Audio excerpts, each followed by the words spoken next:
Guys, dito ako sa garden, guys. Pitasin ko yung magpitas ako ng belfi ng siling panigang. Ayan o. Kita nyo. Ayan, guys. Mag-ani tayo. Kasi may mga bunga na siya.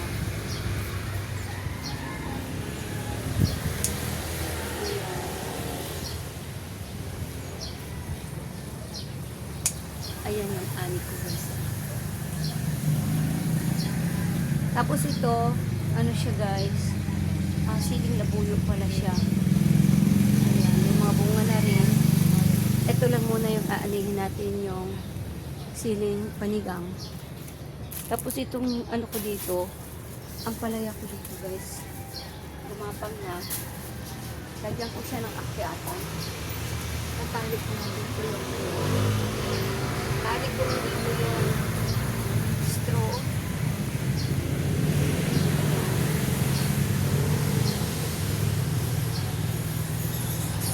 Tali ko lang dito, guys. Tali ko dito. Yung may maakyatan lang siya.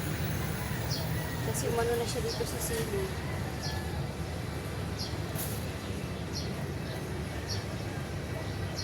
Maganda pagapangin ko siya pataas.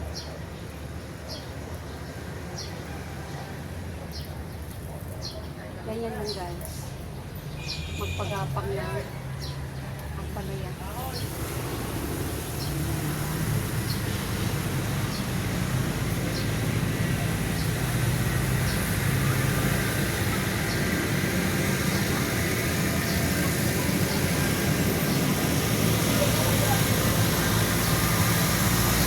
Ayan na, guys, napagapang ko na. Ayan.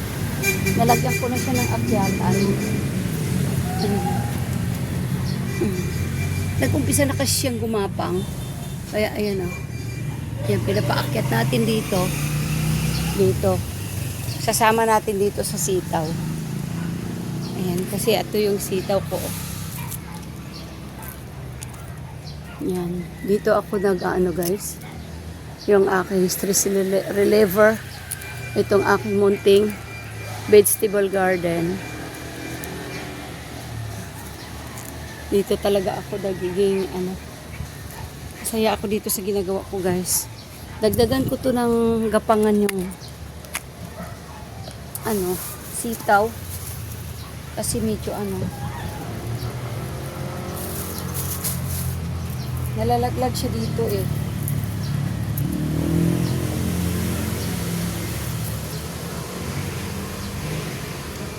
Dagdagan ko ng bahay-bahay.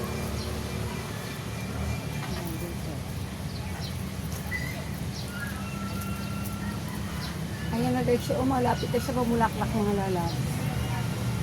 Alam mo itong maganda to pag nausukan. Kasi yung usok, doon sila yung usok guys, nagpapabulaklak din ng mga tanim. Ng mga ganitong pananim. One time pa usukan ko ito.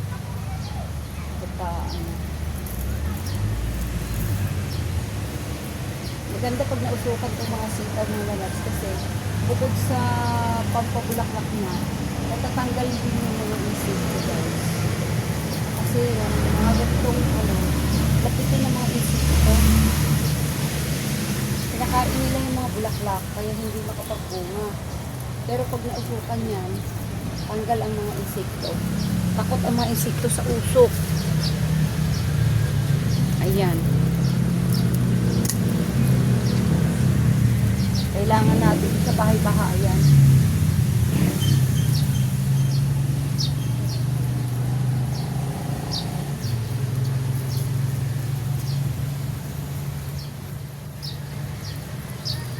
Kailangan natin sa bahay-bahayan para makapagbunga siya ng maayos.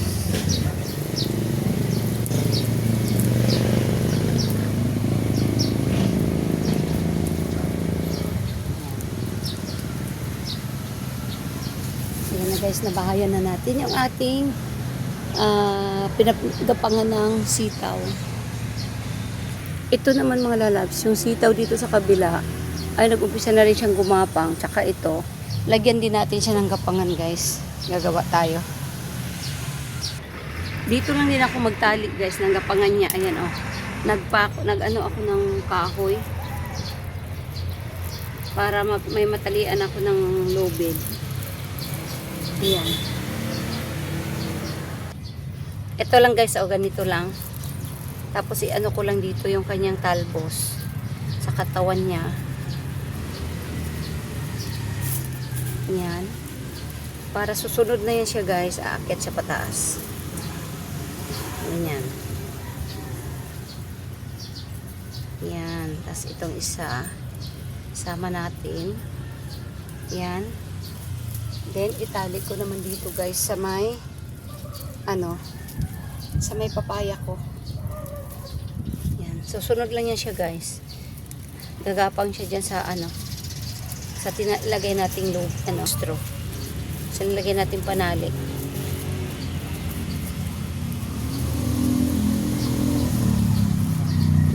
Yan.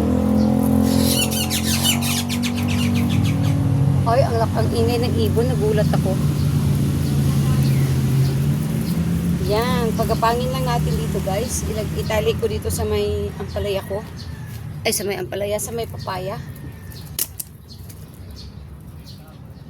Gagapang yan siya dito kung lalas. Isama natin yan siya dito sa isa kong Ayan.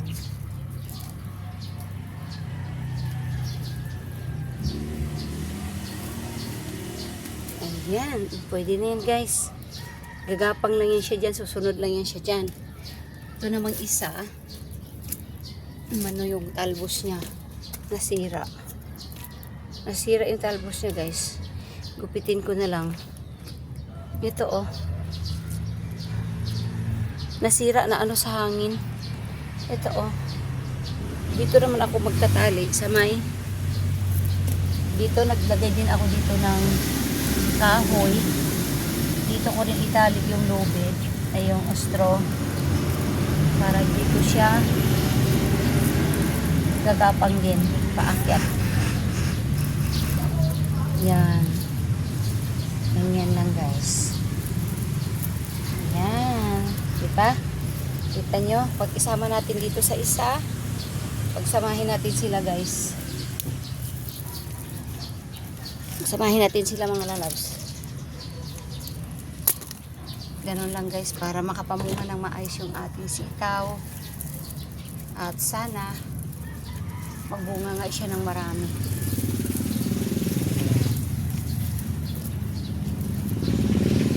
Ganon lang mga lalabs. Magbahay-bahay ng magbahay-bahay ng mga tanim na yung pag gusto nyong gumapang siya na sumunod siya sa sa tali.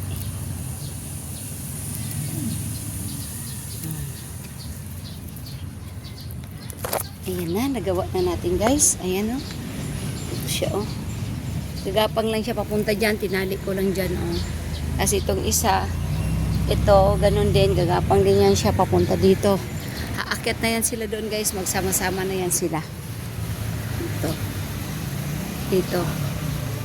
Ayan, pati yung ating ampalaya. Diba? Yun lang mga lalabs, pag nagtanim ka talagang pagtiyagaan mo rin silang alagaan. Ayan oh, yung ating labuyo. Nagbunga na siya, di ba? Yan oh. Yan. Nagbunga na siya.